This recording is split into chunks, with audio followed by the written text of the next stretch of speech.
दाता गुरु भया नाम दिया बख्शिश। पहले उस मालिक ने गुरु का शिष्य का रूप धारण किया और संसार में आया। पहले एक था, अब दूज हो रहा है। वाणी क्या बोल रही? पहले एक था, दूज हुआ और 2 से 3 हुआ। आपने उसे नाम लिया तो 3 हो गए। कहते ये तीनों जब इसको मिलन होता है, शिष्य गुरु और गुरु शब्द में जाता है तो तीनों एक हो जाता है। तो ये तीनों को एक करने वाला वो सप्तवेदी गुरु रहता है, बाकी कोई नहीं कर सकता। संसार में वो तीनों को एक करने वाला खोज लो, संसार में मिलेगा। आज भी वैसे व्यक्ति है जो तीनों को एक करने वाला संसार में घूम रहा है। गुरु महाराज ने ऐसे ऐसे जीव को भेज दिया है, ऐसे ऐसे जीव को संसार में पैदा करके छोड़ दिया है, जो अपने जीव को गुरु का खींच कर लेकर जाएगा। वो आप नहीं पहचान सकते हो, क्योंकि आपके अंदर मान भरा है, अहंकार भरा है, आपके अंदर ये विश्वास भरा है कि मेरे को ये आदमी ले जाएगा, ये मेरे को काम करेगा, ये आप धोखा है, वो ले जाएगा। उसके बाद ताकत है, लेकिन अपनी ताकत दिखाता नहीं है, उसका रेडिएशन काम करता है। जैसे इस लाइट चल रहा है, लाइट के अंदर से जो रोशनी आ रही है, सबका चेहरा दिख रहा है, आंख सबको है, लाइट बंद कर दो कोई किसी का नहीं देखेगा। वो जीव के अंदर रेडिएशन रहता है, वो देखता नहीं, उसमें इतनी ताकत रहती है, वो चाहे तो 1 करोड़ आदमी शराबी को, शराब पीते हुए व्यक्ति को ले जा सकता है। लाखों करोड़ों व्यक्ति अगर मांस मछली खा रहा है और उसकी दया उस पर हो गया, बगैर भक्ति कराकर ले जा सकता है। उसमें इतनी ताकत होती है।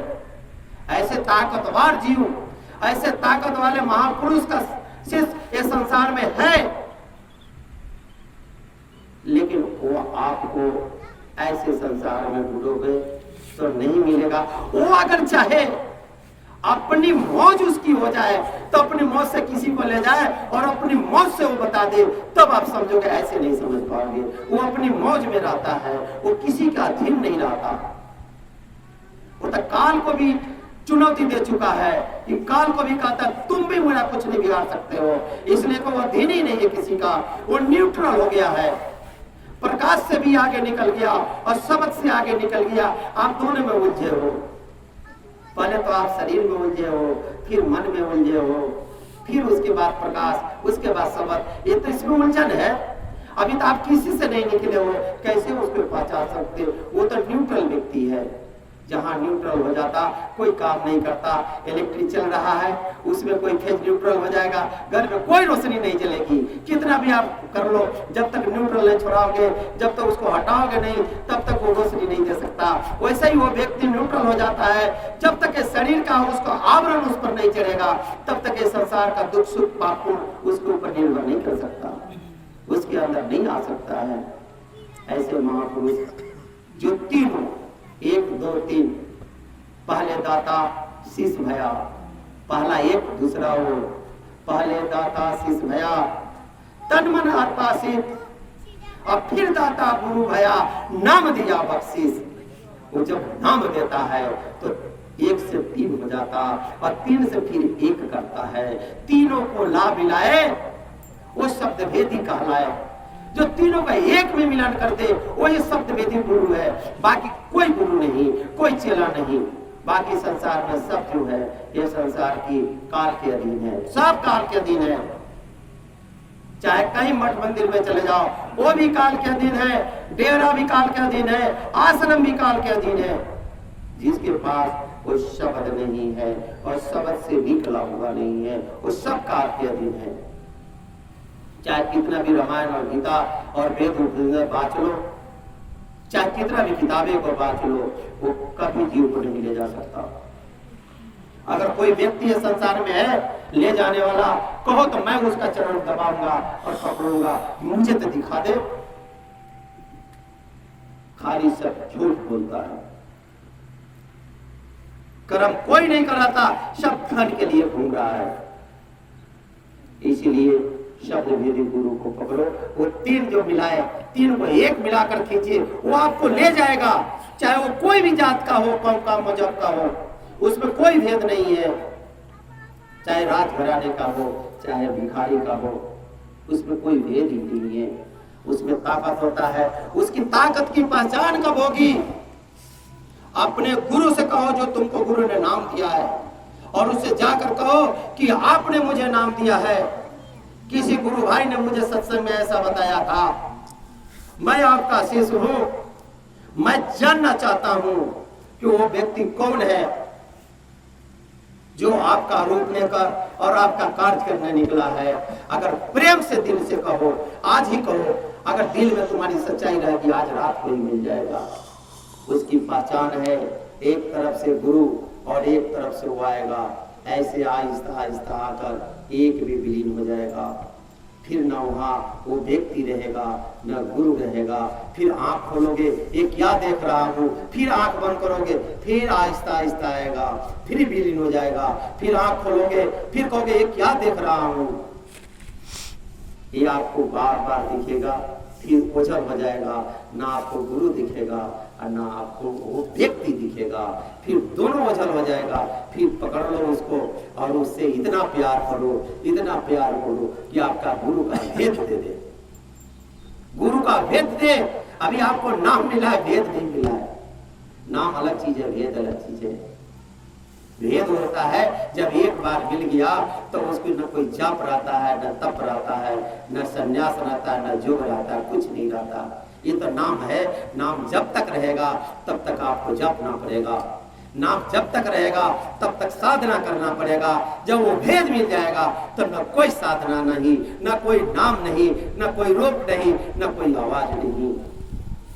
ये है गुरु का सच्चाई।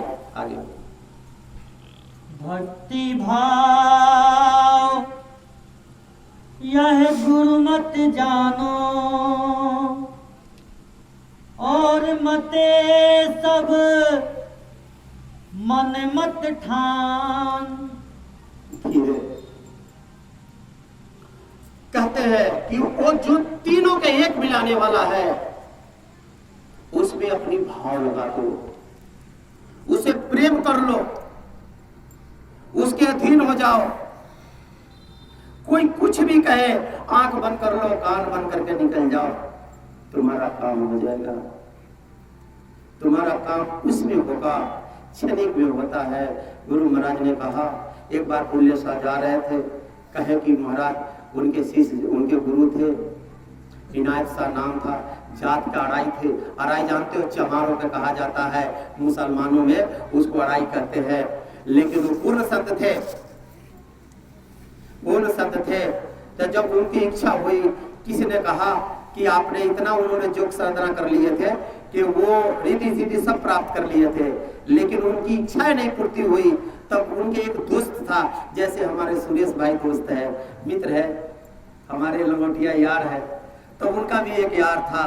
तो कहा कि भाई, मेरे दोस्त को बड़ा प्यार करता है, दिल खोलकर बात करेगा, सब अंदर अंदर की बात बताएगा।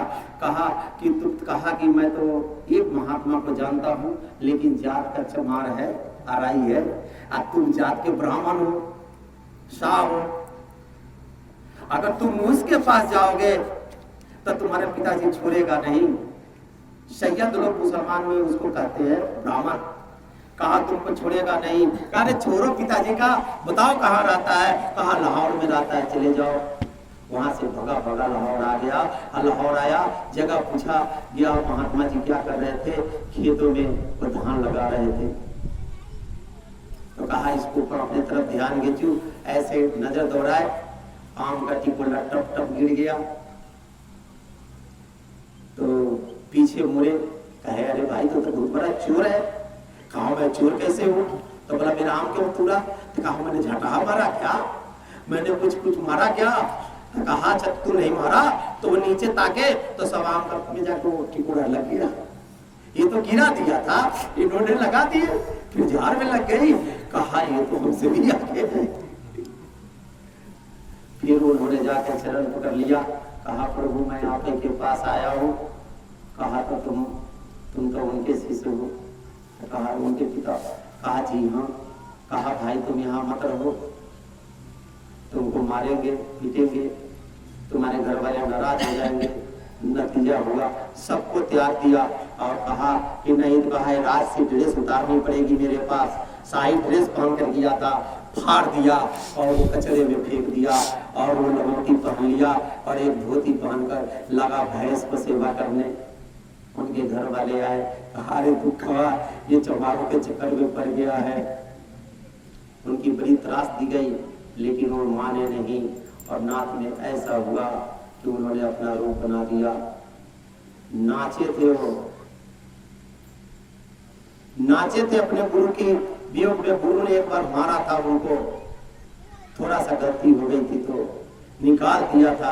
आज तक कोई डांट देता है, कहता है आश्रम में नहीं जाऊंगा, सत्संग में नहीं जाऊंगा, हमको डांट देता है। अरे क्या कुछ नहीं मिलेगा, तुम लोग अहंकारी हो, अहंकार में नहीं मिलता।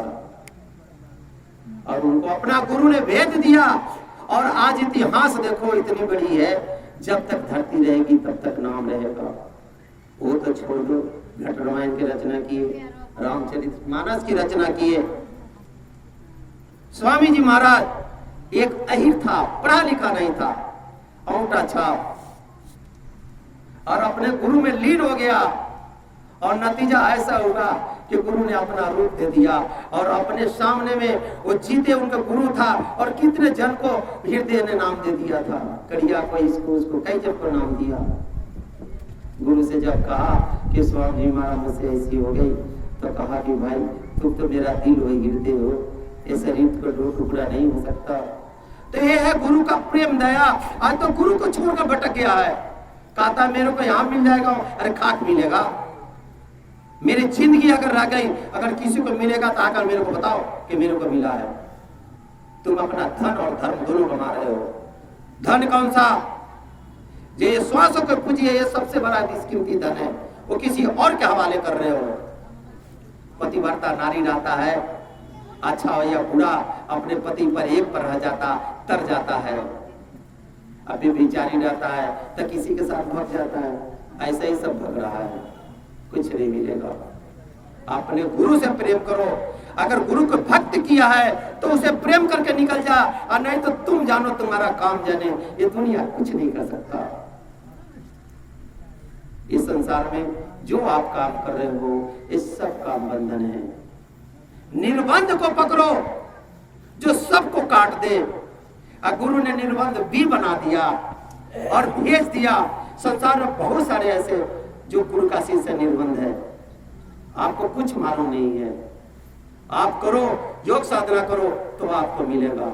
एक नहीं है, लाखों को भेद बनाकर छोड़ चुकी है स्वामी जी महाराज, क्योंकि समय इतनी नाजुक स्थिति था कि उन्होंने बताया नहीं। कहा रे बहुत सारे ऐसे बच्चे आ जाएंगे जो आगे मेरा काम करेगा। अरे करेगा नहीं तो क्या करेगा? अभी तो समय देखो, समय बहुत नाजुक मोड़ से जा रही है।